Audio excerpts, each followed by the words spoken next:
The Adventures of Huckleberry Finn, Chapter 14. By and by, when we got up, we turned over the truck the gang had stole off the wreck and found boots and blankets and clothes and all sorts of other things and a lot of books and a spyglass and 3 boxes of cigars. We had never been this rich before in either of our lives. The cigars was prime. We laid off all the afternoon in the woods talking and me reading the books and having a general good time. I told Jim all about what happened inside the wreck and at the ferry boat, and I said these kinds of things was adventures, but he said he didn't want no more adventures. He said that when I went into Texas and he crawled back to get on the raft and found her gone, he nearly died because he judged it was all up with him any way it could be fixed. For if he didn't get saved, he would get drowned, and if he ever did get saved, whoever saved him would send him back home so as to get the reward, and then Miss Watson would sell him south sure. Well, he was right. He was most always right. He had an uncommon level head for a nigger. I read considerable to Jim about kings and dukes and earls and such, and how gaudy they dressed and how much style they put on, and called each other your majesty and your grace and your lordship and so on instead of mister. And Jim's eyes bugged out, and he was interested. He says, I didn't know dey was so many of them. I ain't heard about none of them scarcely but old King Solomon, unless you count them kings that's in a pack of yards. How much do a king get? Get? I says, why? They get $1,000 a month if they want it. They can have just as much as they want. Anything belongs to them. Ain't that gay? And what they got to do, Huck? They don't do nothing. Why, how you talk? They just sit around. No, is that so? Of course it is. They just sit around except maybe when there's a war, then they go to the war. But other times they just lazy around or go hawking. Just hawking and... Shh, you hear a noise? We skipped out and looked, but I want nothing but the flutter of a steamboat's wheel way down, coming round the point, so we come back. Yes, says I, and other times when things is dull, they fuss with the parliament, and if everybody don't go just so, he whacks their heads off. But mostly they hang around the harem. Round a which? Harem. What's the harem? The place where he keeps his wives. Don't you know about the harem? Solomon had one. He had about 1 million wives. Why, yes, that's so. I done forgot it. A harem's a boarding house, I reckon. Most likely they has rackety times in the nursery, and I reckon the wives quarrels considerable, and that increased the racket. Yet they say Solomon the wisest man that ever lived. I don't take no stock in that, because why? Would a wise man want to live in the midst of such a blim-blamming all the time? No, deed he wouldn't. A wise man would take and build a baler factory, and then he could ship down to build a factory when he wants to rest. Well, but he was the wisest man anyway, because the widow told me so, her own self. I don't care what the widow say. He warn't no wise man, nother. He had some dear dad-fetchedness ways I ever see. Does you know about that child that he was going to chop in two? Yes, the widow told me all about it. Well then, weren't that the beatin'est notion of the world? You just take and look at it a minute.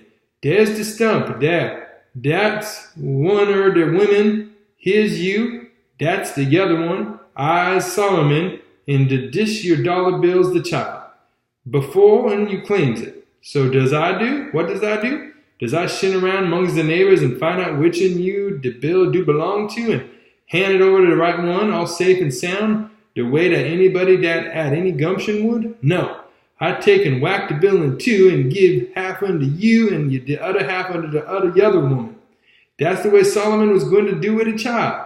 Now I want to ask you, what's the use of that half a bill?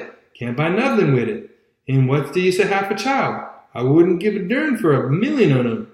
But hang it, Jim, you clean missed the point. Blame it, you missed it 1,000 miles. Who, me? Go long. Don't talk to me about your points. I reckon I know sense when I sees it, and there ain't no sense in such doings as that. Dispute warn't about half a child, dispute about a whole child. And the man that think he can settle a dispute about a whole child with half a child don't know enough to come in out of the rain. Don't talk to me about Solomon, Huck. I knows him by the back. But I tell you, you don't get the point.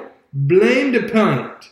I reckon I knows what I knows. In mind you, the real point is down further. It's down deeper. It lays into the way Solomon was raised. You take a man that's got only 1 or 2 children. Is that man going to be wasteful of children? No, he ain't. He can't afford it. He know how to value them. But you take a man that's got about 5 million children running around the house, and it's different.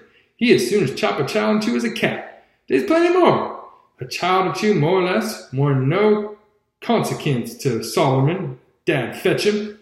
I never seen such a nigger. If he got a notion in his head once, there weren't no getting it out again. He was the most down on Solomon of any nigger I ever seen. So I went to talk about other kings and let Solomon slide. I told about Louis XVI that got his head cut off in France a long time ago, and about his little boy, the Dolphin, that wouldn't have been a king, but they took and shut him up in jail, and some say he died there. Poor little chap. But some says he got out and got away and come to America. That's good. But he'll be pooty lonesome. There ain't no kings here, is there, Huck? No. Then he can't get no situation. What he going to do? Well, I don't know. Some of them gets on the police and some of them learns people how to talk French. Why, Huck, don't the French people talk the same way we does? No, Jim. You couldn't understand a word they said. Not a single word. Well, now, I'd be ding busted. How'd you that come? I don't know, but it's so. I got some of their jabber out of a book. Suppose a man was to come to you and say, Parlez-vous français? What would you think? I wouldn't think nothing. I'd take him and bust him over the head, that is, if he weren't white. I wouldn't allow no nigger to call me that. Shucks, it ain't calling you anything. It's only saying, do you know how to talk French? Well, then why couldn't he say it? Why, he is a-saying it. That's a Frenchman's way of saying it. Well, it's a blame ridiculous way, and I don't want to hear no more about it. There ain't no sense in it. Looky here, Jim. Does a cat talk like we do? No, a cat don't. Well, does a cow? No, a cow don't neither. Does a cat talk like a cow or a cow talk like a cat? No, they don't. It's natural and right for them to talk different from each other, ain't it? Of course. And ain't it natural and right for a cat and a cow to talk different from us? Well, most surely it is. Well then, why ain't it natural and right for a Frenchman to talk different from us? You answer me that. Is a cat a man, Huck? No. Well then, there ain't no sense in a cat talking like a man. Is a cow a man? Or is a cow a cat? No, she ain't either of them. Well then, she ain't got no business to talk like either one or the other of them. Is a Frenchman a man? Yes. Well then, Dad blame it. Why don't he talk like a man? You answer me that. I see it wasn't no use wasting words. You can't learn a nigger to argue, so I quit.